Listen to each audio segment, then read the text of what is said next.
Hello students, hope you are doing well. I will be your teacher for this lecture. In this lecture, we will talk about biodiversity and conservation. This lecture is taken from NCERT class 12th unit 4. In this lecture, we will talk about pattern of biodiversity. So देखिए इस lecture में हम biodiversity का pattern देखने वाले हैं because हमें पता होता है that biodiversity जो है it is not uniform, right?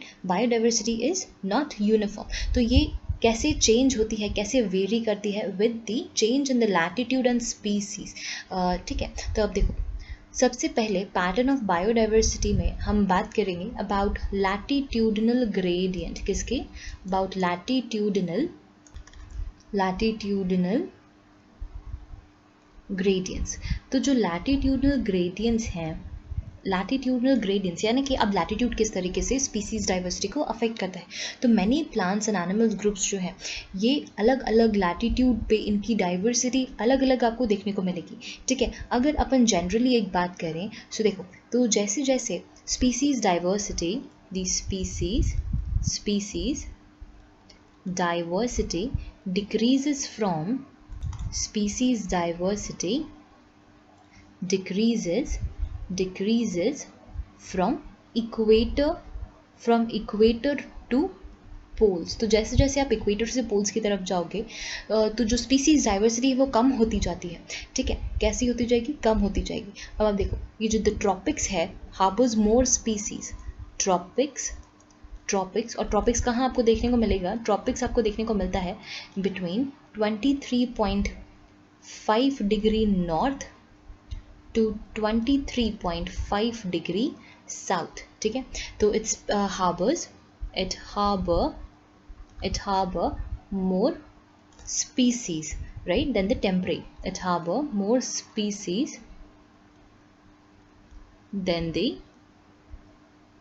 Temperate. ठीक है, and polar regions. Temperate and polar region. तो सबसे ज़्यादा ट्रॉपिकल एरिया में आपको स्पीसीज डाइवर्सिटी देखने को मिलती है. ठीक है, अब देखो the number of species of vascular plant in tropical region. ठीक है, तो जो वैस्कुलर प्लांट्स है ट्रॉपिकल रीजन के अंदर, अगर आप देखो इन ट्रॉपिकल रीजन तो यहाँ पर आपको जो वैस्कुलर प्लांट्स हैं, वैस्कुलर प्लांट्स, इनकी स्पीसीज कैसी है? Vascular plants are 10 times more. They are 10 times more than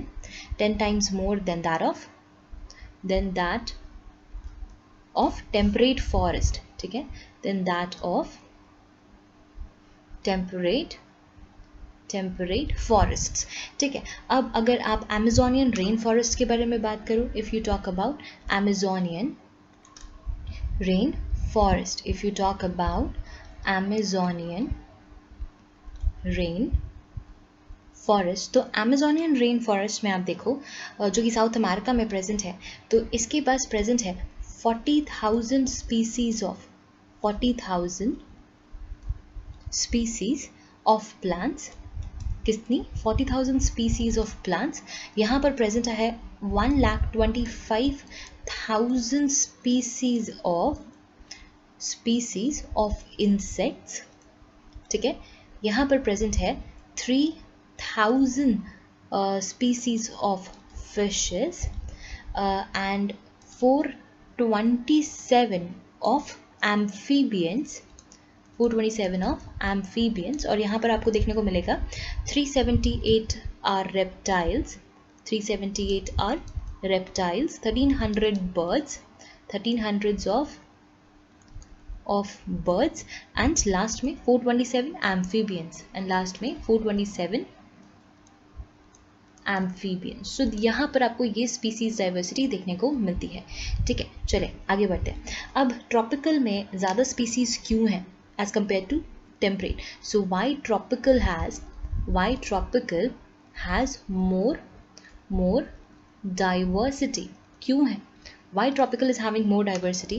तो आप यहाँ पर देखो फर्स्ट रीज़न इसका क्या है? इसका फर्स्ट रीज़न ये है कि स्पीसिएशन जो है is a function of time, right? तो speciation is a function, it is a function of time. ठीक है, एंड जो ट्रॉपिकल एरिया है, and the tropical is undisturbed. कैसा है? ट्रॉपिकल इज अनडिस्टर्ब्ड, ये बिल्कुल भी अनडिस्टर्ब रहता है and hence evolve more species and hence evolve more species. तो अनडिस्टर्ब रहने की वजह से यहाँ पर स्पीसीज डाइवर्सिटी आपको बहुत ज़्यादा देखने को मिलेगी, ठीक है, क्योंकि ये सीजनली यहाँ पर कम वेरिएशंस, आपको कम डिस्टर्बेंसेस देखने को मिलेंगे। सेकेंड पॉइंट देखें, सेकेंड पॉइंट है आपके पास, as compare to the temperate, जो ट्रॉपिकल है ये लेस सीजनल है, ठीक है, तो tropical is less seasonal, it is less seasonal, ठीक है, और लेस सीजनल है तो relatively it's more constant, more constant and predictable, more constant है, प्रिडिक्टेबल है। यहाँ पर ऐसे ही कभी भी कोई ऐसा डिस्टर्बिंग फैक्टर जनरेट अचानक से नहीं होता, ठीक है, and over here you will see that is there is more solar radiations, ठीक है, मोर सोलर रेडिएशंस। अब मोर सोलर रेडिएशंस हैं यहाँ पर तो ज़्यादा स्पीसीज डाइवर्सिटी होगी, तो मोर प्रोडक्टिविटी होगी, it will lead to more productivity, ठीक है। सो ये रीजंस की वजह से आपको ट्रॉपिकल रीजन में ज़्यादा स्पीसीज डाइवर्सिटी देखने को मिलेगी। चलिए अब सेकंड हम बात करेंगे about species area relationship, about species area relationship. तो जो स्पीसीज एरिया रिलेशनशिप है ये दिया था Alexander von, it was given by Alexander von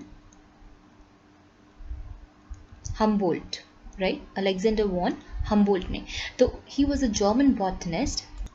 Alexander von Humboldt ने क्या ऑब्जर्व किया, तो आप देखो इन्होंने ऑब्जर्व किया that within a region जो स्पीसीज रिचनेस है, within a region species richness increases with increasing explored area, species richness increases with increasing explode area only up to a limit, ठीक है, species increase हो रहा है, richness increase हो रहा है but only up to a limit, unlimited तरीके से ये एक्सप्लोर या इंक्रीज नहीं होता। और इसका जब उन्होंने relationship between species richness and when he made a relation, when he gave a relationship between species richness and area, between species richness and area, तो उन्हें क्या ग्राफ मिला, तो उन्हें ग्राफ देखने को मिला rectangular hyperbola, very important, rectangular hyperbola उन्हें यहाँ पर देखने को मिला। तो ऑन अ लॉग स्केल हमें क्या रिलेशनशिप देखने को मिलेगा, सो देखें ऑन अ लॉग स्केल ये जो रिलेशनशिप है ये बिकम्स स्ट्रेट लाइन, ठीक है, लॉग स्केल पर ये स्ट्रेट लाइन रह जाएगा।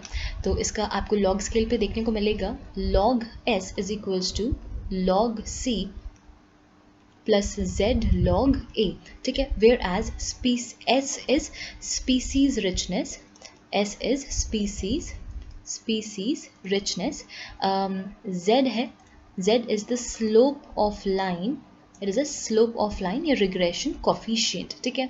a क्या है, a is the area over here and c is the y intercept, c क्या है, c is the y intercept। तो यहाँ पर आपको ये देखने को मिलता है, this is the log scale straight line और ये है आपका rectangular hyperbola, ठीक है। अभी जो rectangular hyperbola है इसका c is equals to a to the power z is the formula. देखो इकोलॉजिस्ट हैव फाउंड दैट जो z लाइन है of a z line it ranges between कितना 0.1 से 0.2 irrespective of the taxonomy of the region, किसी भी reason में, ठीक है। बट अगर हम एनालिसिस कर रहे हैं ऑफ अ कॉन्टिनेंट, किसी कॉन्टिनेंट का अगर आप एनालिसिस कर रहे हो तो यहाँ पर जो z वैल्यू है, यहाँ पर जो z वैल्यू है ये रेंज करेगी बिटवीन 0.6 एंड 1.2 के बीच में, ठीक है। और साइंटिस्ट्स ने z वैल्यू किसकी निकाली थी, z वैल्यू फिगर आउट की थी ऑफ फ्रूगीवोरस बर्ड्स एंड